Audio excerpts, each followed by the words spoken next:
मैं एक काम आपका आसान करता हूं। जब मुझे लगेगा मैंने कोई अच्छी बात कही, रेखा जी ने कोई अच्छी बात कही, मैं अपना सर खुजा दूंगा, इसका मतलब आपको ताली मारनी है। तो एक रिहर्सल कर लेते हैं।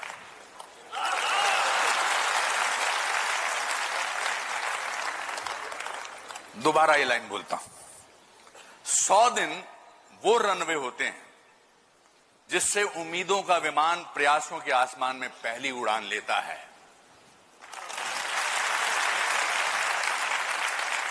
अभी क्या है कि अभी माननीय मुख्यमंत्री जी आएंगे, उस समय मुझे ऐसा करने का मौका मत दीजिए, आप अपने आप ही कर लीजिए। 100 दिन वो पालना होते हैं जिसमें बालक की तकदीर झलकती है।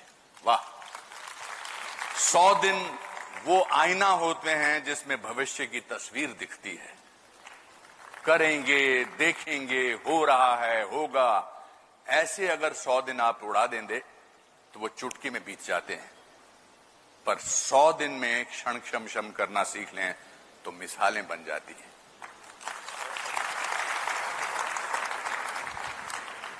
मैं रेखा जी को जो भी हम इंटरनेट पे पढ़ते हैं, मैं उससे मैंने पता किया, लेकिन कल मैं उनसे मिला और आज भी उनसे बैक स्टेज में मेरी मुलाकात हुई और मुझे लगा कि दिल्ली का भविष्य बहुत अच्छा है।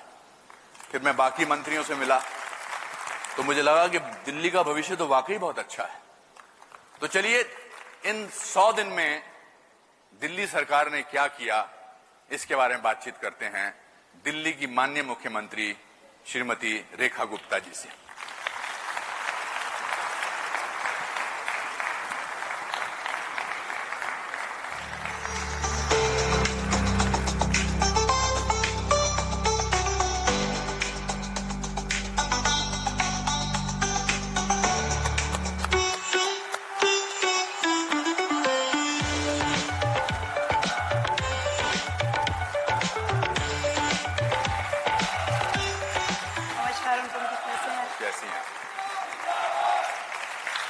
माननीय मुख्यमंत्री रेखा गुप्ता जी, आपका स्वागत है। आइए, आप इधर आइए।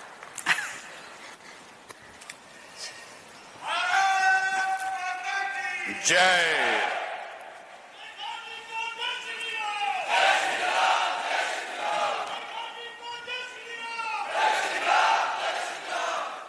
बातों का सिलसिला शुरू करें रेखा जी। मैं चाहती हूं अनुपम जी कि इससे पहले कि हम अपनी बातचीत शुरू करें, जो सिंदूर ऑपरेशन पे हमारी सेनाओं ने शौर्य दिखाया, एक बार मिल करके उनको प्रणाम करते हैं। अरे वाह, बिल्कुल। बस सब मिल करके। रक्तमय सिंदूर तो स्वयं तो रोक न पाए हम, नेतृत्व शक्तिशाली ने दिखाया क्रोध पराक्रम। बज उठी थी रणभेरी, ना हुई तनिक देरी, धैर्य टूट था गया, तीर छूट था गया और फिर मिटा दिया आतंक के विकार को। रखेगा जाति शत्रु इस प्रहार को, प्रहार को, प्रहार को, प्रहार को। प्रचंड है ये दंड उसके वार को, किया है भस्म हमने उसकी धार को।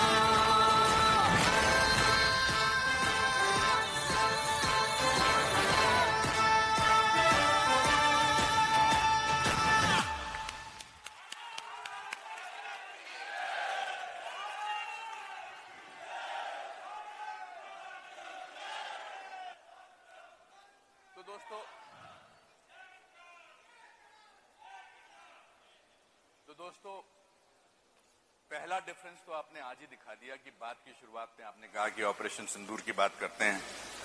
अच्छा लगा इस बार सरकार ने सबूत नहीं मांगा। बहुत अच्छा लगा, बहुत अच्छा लगा। पिछली बार सरकार ने सबूत मांगे थे कि क्या वाकई ऐसा हुआ था। मुझे सच में ये सोच के अफसोस होता है कि इस कुर्सी पे मुझसे पहले वो लोग बैठे जो देश की सेनाओं पे प्रश्न चिन्ह लगाते थे, जो देश के दुश्मनों के साथ हाथ मिलाते थे और जिसमें ना मातृभूमि के प्रति निष्ठा रही और ना ही देश के प्रति प्यार। और ये जो ऑपरेशन सिंदूर हुआ अनुपम जी, मैं एक महिला हूं। मैं विशेष रूप से ये कह सकती हूं देश की उस आधी आबादी की ओर से कि इस ऑपरेशन सिंदूर ने पूरे देश की बहनों का सम्मान बढ़ाया। धन्यवाद करती हूं आदरणीय प्रधानमंत्री नरेंद्र मोदी जी को, जिन्होंने देश की बहनों का स्वाभिमान बनाए रखने के लिए ये ड्राइव किया और दुश्मन देश में जाकर के जिस तरीके से आतंकी अड्डों को उड़ाया गया, उन पे प्रहार किया गया। आज देश की सभी बहनें सेनाओं को शत शत नमन करती हैं, देश के प्रधानमंत्री को प्रणाम करती हैं। मैंने तो एक पोयम भी 4 लाइनों की जी बिल्कुल लिखी, तो मैं चाहूंगी मैं उसे पढ़ूं। जी बिल्कुल। पोयम का नाम रखा मैं भी सिंदूर हूं। वाह। चुप्पी में मैं धैर्य हूं, चुनौती में मैं शौर्य हूं, हाँ मैं भी सिंदूर हूं। मैं आतंकियों का वध हूं, मैं हौसलों की सरहद हूं, मैं जीवन दात्री, मैं सहार की साक्षी, मैं सिंदूर हूं। मुझे निर्बल जानकर के जिसने गोली चलाई थी, उन शत्रुओं पे मैं कड़ा प्रहार हूं। हर बेटी बहू का उपहार हूं, मैं भारत का कल और आज हूं, मैं हिंदुस्तानी लाज हूं, हाँ मैं सिंदूर हूं। वाह, बहुत अच्छे, बहुत। रेखा जी, मैं कश्मीर का रहने वाला हूं, हालांकि मेरी पैदाइश और मेरा पढ़ाई जो थी वो शिमला में हुई। 32 साल से हम कश्मीरी हिंदुओं की प्रताड़ना को जो है वो झेलते आ रहे हैं। तो बहुत सालों बाद जब कश्मीर फाइल्स बनी तो मुझे एक क्षण कभी नहीं भूलता है, और मैं ये पीड़ा से कह रहा हूं, दुख से कह रहा हूं। जब पिछले मुख्यमंत्री जी ने असेंबली में कश्मीरी हिंदुओं का मजाक उड़ाया था और कहा था कि ये फिल्म अगर इतनी जरूरी है तो यूट्यूब पे लगा दीजिए, मुझे बड़ा दुख हुआ था, क्योंकि मैं इस दुख को अपने अंदर लेके चल रहा था बहुत सालों तक। मेरे मामा, मेरे ताया, दादाजी सबने वो बर्दाश्त किया था। इसलिए जब आपने कहा कि आज मैं ऑपरेशन सिंदूर से इसकी शुरुआत करती हूं तो मुझे अच्छा लगा, और आपने अंदर भी मेरे से जो बातें की मुझे बहुत अच्छा लगा। मेरा एक सवाल बड़े नेचुरली मेरे मन में उठता है कि आपको दिल्ली क्यों अच्छी लगती है? दिल्ली के बारे में जो मुझे सबसे अच्छी चीज लगती है ना अनुपम जी, एकता में जो यहाँ का स्वरूप है, एक मिनी इंडिया, एक भारत श्रेष्ठ भारत का ये एक तरह से छोटा विजन मैं कहूं कि आज देश के अलग अलग प्रांतों से, देश के अलग अलग हिस्सों से हर प्रांत के लोग दिल्ली में बसते हैं, और दिल्ली का अपना अलग से कोई कल्चर नहीं है। आज हम सभी यहाँ महाराष्ट्र का यदि गणेश चतुर्थी मनाते हैं तो गुजरात का गरबा भी बड़े शौक से हम खेलते हैं, हरियाणा की तीज करते हैं तो बिहार की छठ पूजा भी बड़े धूमधाम से मनाई जाती है। तो ये जो डाइवर्सिटी है ये दिल्ली का कल्चर है, और इसीलिए इस अनेकता में एकता को जब मैं फील करती हूँ तो मुझे दिल्ली की ये चीज बहुत ही खूबसूरत लगती है। और सरकार बनते ही हमने जो पहला निर्णय किया कि हर राज्य का राज्य दिवस हम यहाँ मनाएंगे, और सरकार जो है हर राज्य के सुख दुख में हमेशा खड़ी मिलेगी। इसके बारे में एक बड़ा अच्छा वीडियो बना है कि दिल्ली के बारे में लोग क्या कहते हैं, आइए देखते हैं।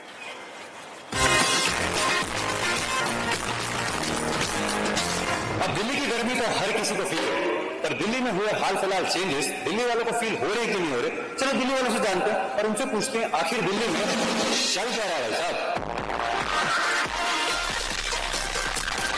आपके दिल्ली में फेवरेट जगह कौन है? इंडिया गेट, राष्ट्रपति भवन है, इंडिया गेट है, नेहरू पार्क, स्मृति बेस्ट है। आपके हिसाब से दिल्ली में अभी चल क्या रहा है? अभी अच्छा ही चल रहा है।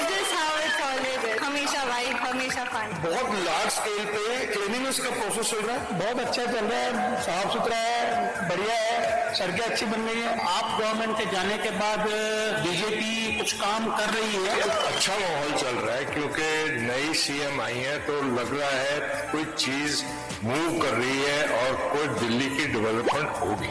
पिछले 100 days में what are the changes you have seen in Delhi? It feels bit clean, like there's no tobacco and all sort of stuff. Like कम हो गया। मार्केट में अच्छे फल फ्रूट आ गए, पहले खट्टे आते थे, अभी क्या आने लगे। देखा उत्तर जी आई है तब बदलाव हुआ है, चेंजिंग पहले से बहुत बढ़िया हुआ है। ट्रैफिक जाम था रोड पे कूड़ा कबाड़ा कचरा साफ सफाई ये सब हो रहा है। दिल्ली में बहुत गड्ढे हैं, सड़कें बिल्कुल टूटी हुई हैं। आप गवर्नमेंट के टाइम पे कोई काम नहीं हुआ यहाँ प्रॉपर जो है। ये जो नई गवर्नमेंट है बीजेपी की, जिस एंथुजियाज्म से इन्होंने शुरू किया है ये काम, अपने काम को अंजाम तक पहुंचाएंगे। अगर आपको हमारी मुख्यमंत्री से मिलने का मौका मिले तो उनको आप क्या पूछना चाहेंगे या क्या सुझाव देना चाहेंगे? प्रोटीन एक्स के डिब्बे होते हैं, लड़कों को दे दिए जाए, एक ही घर में एक डिब्बा है लड़कों को प्रोटीन के डिब्बे, बॉडी बनाने। सुझाव नहीं उनको, मैं बल्कि कांग्रेस करूंगा कि पिछले 100 डेज में जो उन्होंने जिस तरह काम किया है वो आगे उसी तरह उसको फॉलो करते रहे तो हमारी डेली आने वाले 1000 डेज में तो मैं कहता हूँ पॉजिटिव कमाल होगा।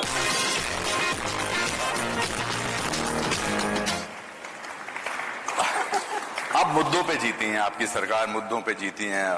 पूरा देश की राजधानी है दिल्ली, तो सारी दुनिया सारे देश को पता है कि क्या क्या मुद्दे थे। मैं ये जानना चाहता हूं कि आपने पिछले 10 साल जीतने से पहले कैसे बिताए दिल्ली में? संघर्ष में। जब ये देखते थे कि दिल्ली की जनता के साथ अन्याय हो रहा है, जब भ्रष्टाचार की रोज पोलें खुलती थी, जब शराब के ठेके गली गली खुल गए थे, तो हम संघर्ष में थे। हम कभी सचिवालय पे प्रदर्शन करते थे, कभी विधानसभा पे जाते थे, कभी केजरीवाल साहब के घर जाते थे, आवाज उठाते थे। और इससे पहले जब हम चुनाव लड़े और आंधियां जैसा माहौल दिख रहा था, थोड़े थोड़े मार्जिन से हम लोग हार जाते थे, तो हम जनता के बीच में रह के उनका सुख दुख बांटते थे, उनको सांत्वना देते थे, उनके लिए जो अच्छा कर सकते थे वो करने की कोशिश करते थे।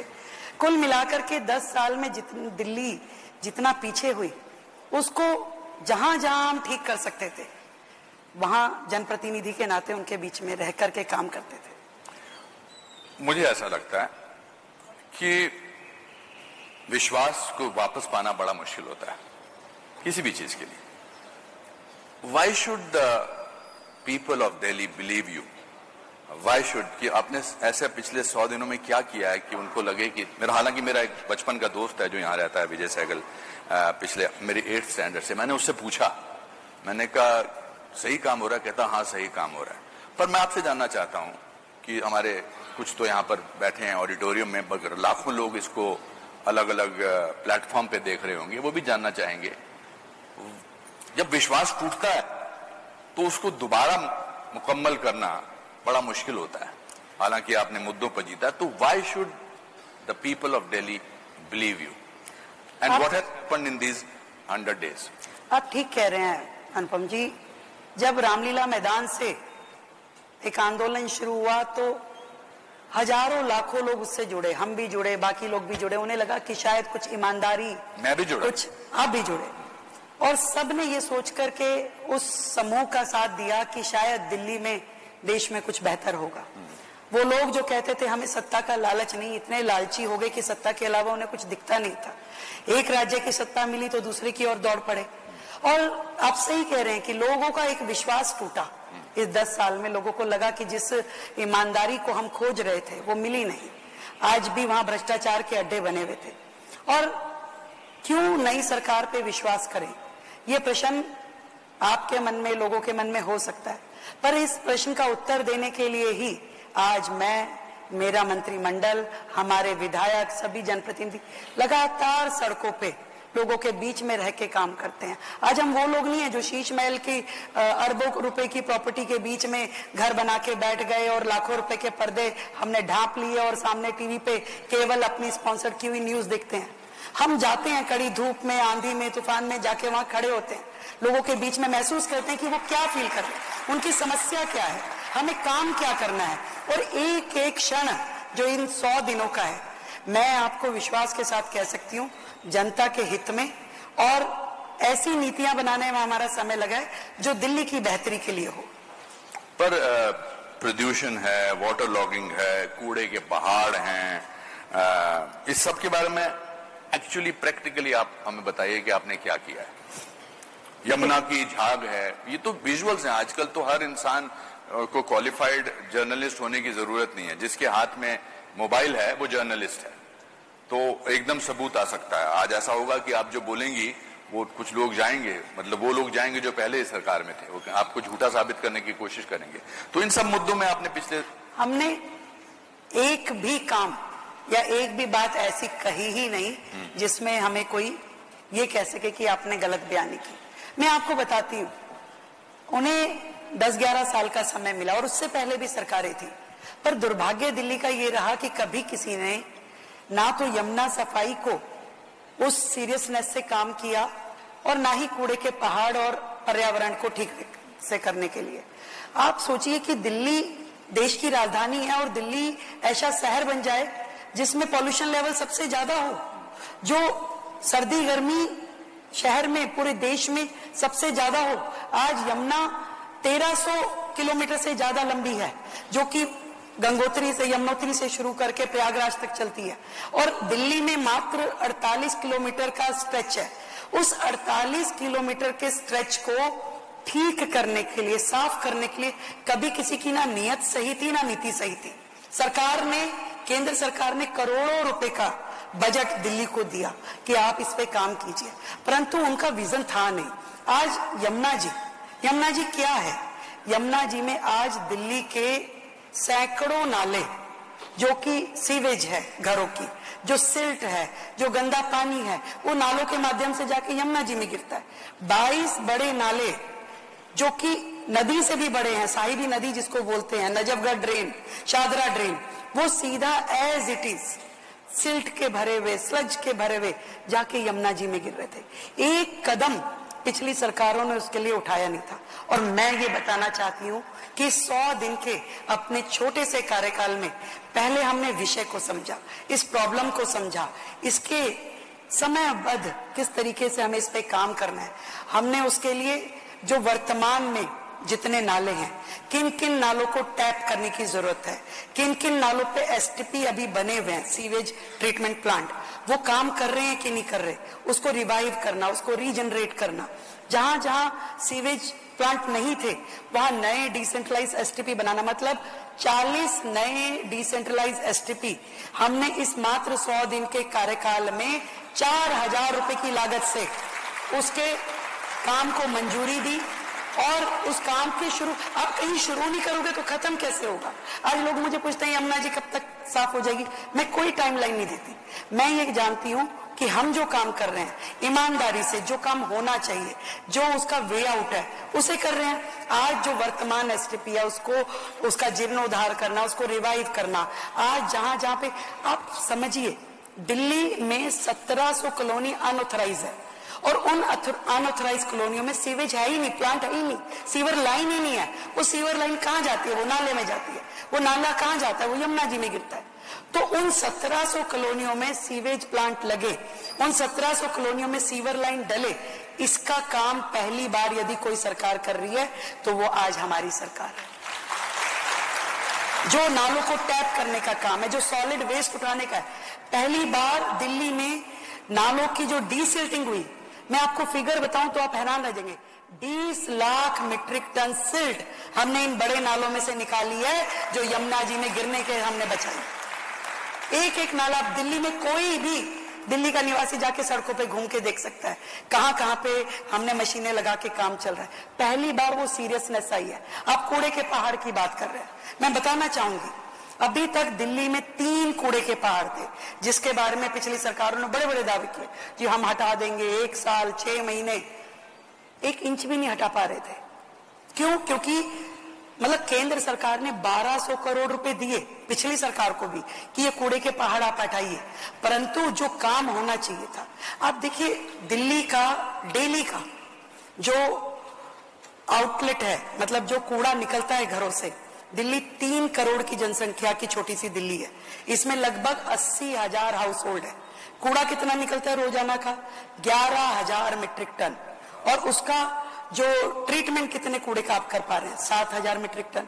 तो रोजाना का 4,000 मीट्रिक टन कूड़ा जब खड़ा होगा और पुराना 280 लाख मीट्रिक टन कूड़ा आपका लिगेसी वेस्ट था, तो आप बताइए कैसे आपने योजना बनाई, क्या काम किया?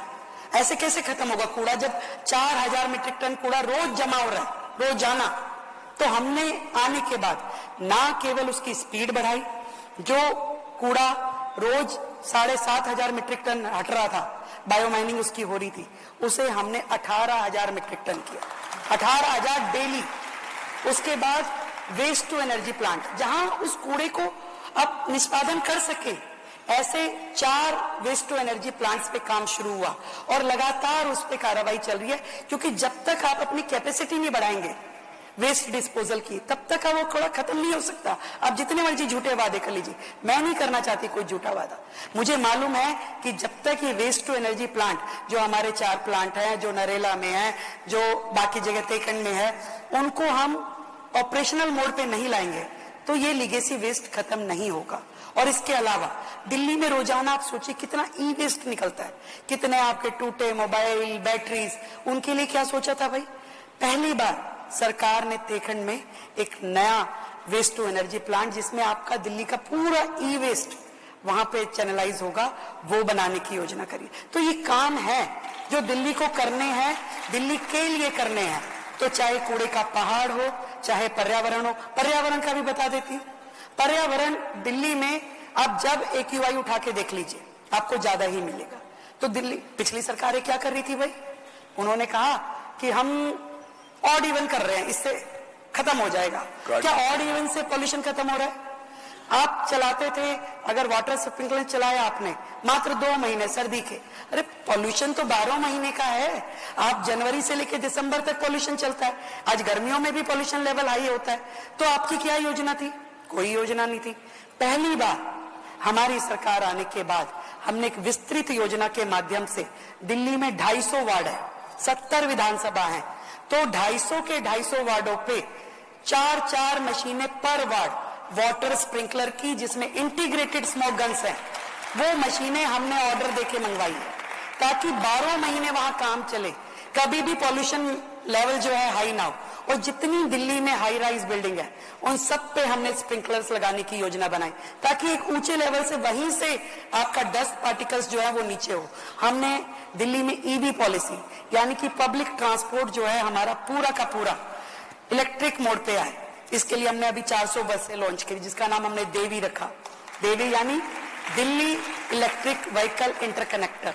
तो ऐसे पूरा का पूरा पब्लिक ट्रांसपोर्ट जो है वो इलेक्ट्रिक मोड पे है। EV स्कूटीज, EV कार, लोग जो है ग्रीन एनर्जीज के ऊपर जाए। सोलर का बड़ा सिस्टम हमने खड़ा किया, मतलब हर रेजिडेंशियल रूफटॉप पे आपका सोलर हो। सरकारी बिल्डिंग्स को हमने कंप्लीट कर दिया, सब पे सोलर रूफटॉप लगाई है। ज्यादा से ज्यादा दिल्ली को ग्रीन एनर्जी की तरफ चैनलाइज करना पड़ेगा, तभी तो ये एयर पोल्यूशन हो, आपका जितना पोल्यूशन दिल्ली में है वो सब खत्म हो पाएगा। तो मैं इतना कह सकती हूँ कि सरकार ईमानदारी से काम कर रही है, और एक एक काम जो रिक्वायर्ड है दिल्ली के लिए, योजनाबद्ध तरीके से बेस्ट टेक्नोलॉजी के साथ हम दिल्ली के धरातल पे उनको लेके आ रहे हैं। मेरे जहन में एक बात आ रही है, सोच रहा हूं बोल लूं या ना बोलूं, पर मैं बोल देता हूं। आप इतनी देर तक बोलते रही उपलब्धियों के बारे में, आप एक भी बार खांसी नहीं।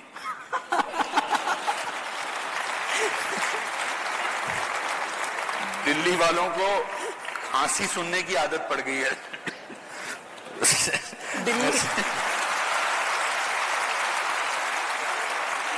मैं माफी चाहता हूं, मेरे से रहा नहीं गया कि ना आप खांसी हैं और ना यहां बैठे 2000 लोग खांसे हैं अभी तक। तो ये तो अपने आप में एक उपलब्धि है कि बहुत दिनों बाद दिल्ली में किसी को खांसते भी नहीं देख रहे हैं। अनुपम जी, दिल्ली को तो हम संभाल रहे हैं, मुझे तो चिंता पंजाब की है। हाँ, अच्छा। चलिए, खांसी से याद आया कि हेल्थ सेक्टर में 13,000 करोड़ आपने दिए हैं, इसके बारे में थोड़ा विस्तार से बताइए। देखिए, और इसके साथ ही फिर मैं ये भी पूछना चाहूंगा कि मोहल्ला क्लिनिक, जिनको कि बहुत बोला गया ये है, ये फिर से ठीक होंगे या उनकी जगह कुछ और आएगा? दिल्ली जो देश की राजधानी है, मैं इसीलिए बार बार इस शब्द का इस्तेमाल कर रही हूं कि सच में बाकी राज्यों से दिल्ली अलग कैसे है, क्यों यहां और ज्यादा अधिक ध्यान देने की जरूरत है। भाई, दिल्ली वालों को जो अधिकार था वो आज तक मिला ही नहीं उन्हें। पूरे देश में आयुष्मान योजना लग गई, सबको लाभ मिलने लगा, 5 लाख रुपए का इलाज केंद्र सरकार करा रही थी, पर हमारे पिछले मुख्यमंत्री साहब ने वो आने ही नहीं दी। हमारी सरकार ने पहला दिन जब शपथ लेने के बाद हम सचिवालय में आके बैठे, पहली कैबिनेट में दिल्ली के लिए आयुष्मान योजना को लागू किया और ना केवल 5 लाख रुपए, 5 लाख तो केंद्र दे रहा था, उस 5 लाख में हमने अपने 5 लाख दिल्ली सरकार की ओर से जोड़े और 10 लाख रुपए का इलाज आज आयुष्मान योजना के माध्यम से दिल्ली ले पा रही है, जिसका अधिकार और रजिस्ट्रेशन 3.5 लाख रजिस्ट्रेशन अभी तक इस मात्र 100 दिन में हो चुके हैं, 3.5 लाख रजिस्ट्रेशन। और इसी तरीके से जो 70 साल के बुजुर्गों वाली योजना मोदी जी की है, वो भी नहीं आने दे रहे थे केजरीवाल साहब, हमने उससे दिल्ली में 1.5 लाख रजिस्ट्रेशन हम कर चुके हैं। दिल्ली का हर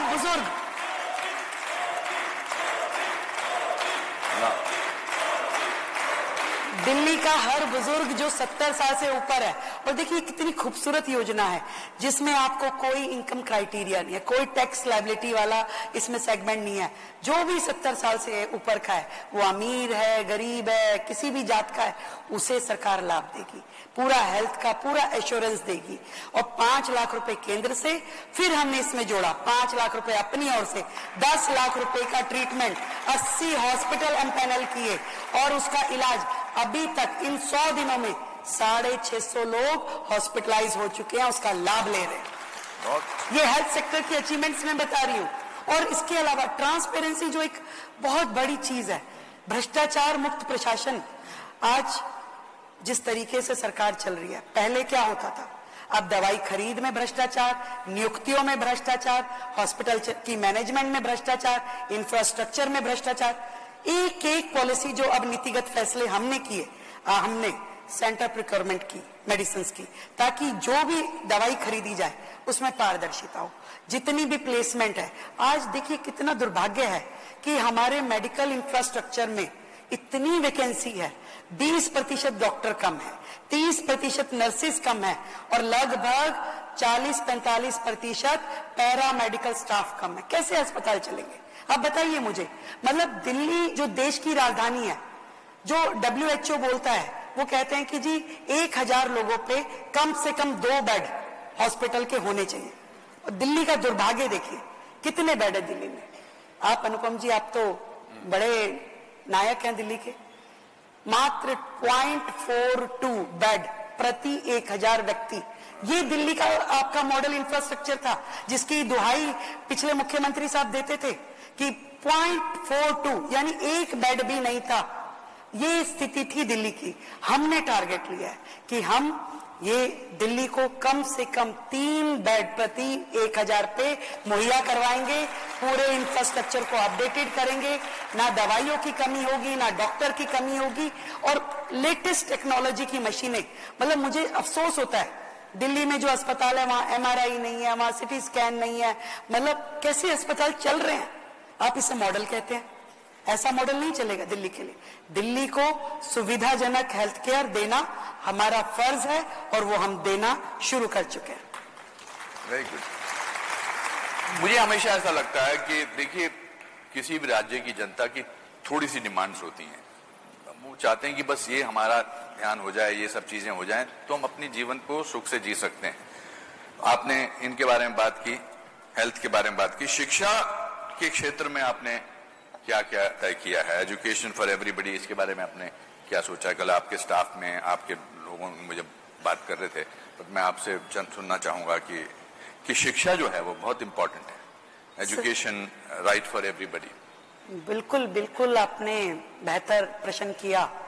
शिक्षा एक बहुत प्राइमरी मुझे लगता है कि जरूरत है किसी भी राज्य के लिए।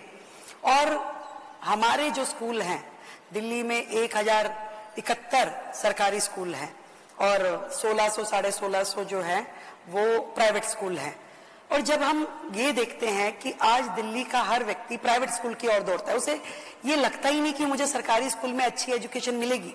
आज दिल्ली सरकार ने, पिछली सरकार ने अपना ही बोर्ड बना दिया। अब आप मुझे बताइए कि दिल्ली में का एक छोटे से राज्य का अपना बोर्ड हो तो क्या वो बच्चा नेशनल लेवल पे, इंटरनेशनल लेवल पे सब सर्वाइव कर पाएगा? आज इतने बड़े इंफ्रास्ट्रक्चर क्रिएट करने की जरूरत है, जहां आपको स्मार्ट क्लासेस चाहिए, जहां आपको डिजिटल लाइब्रेरीज चाहिए, जहां आपको बेहतर एजुकेशन के लिए कोचिंग चाहिए। दिल्ली में हमने एजुकेशन की फील्ड में काम करते हुए ये तय किया कि हम पूरे के पूरे अपने शिक्षा तंत्र को इतना मजबूत कर दें कि फिर कोई पेरेंट्स अपने बच्चे को ये ना कहे कि मेरा बच्चा फाइनेंशियल अपनी कमी होने के कारण अच्छे स्कूल में नहीं जा पाया। उसको लगना चाहिए कि दिल्ली सरकार के जिस स्कूल में मैं पढ़ रहा हूँ वो बेस्ट है। उसके लिए हमें जो स्मार्ट क्लासेस उन्हें देनी है, उसके लिए हमने 125 डिजिटल लाइब्रेरीज का प्लान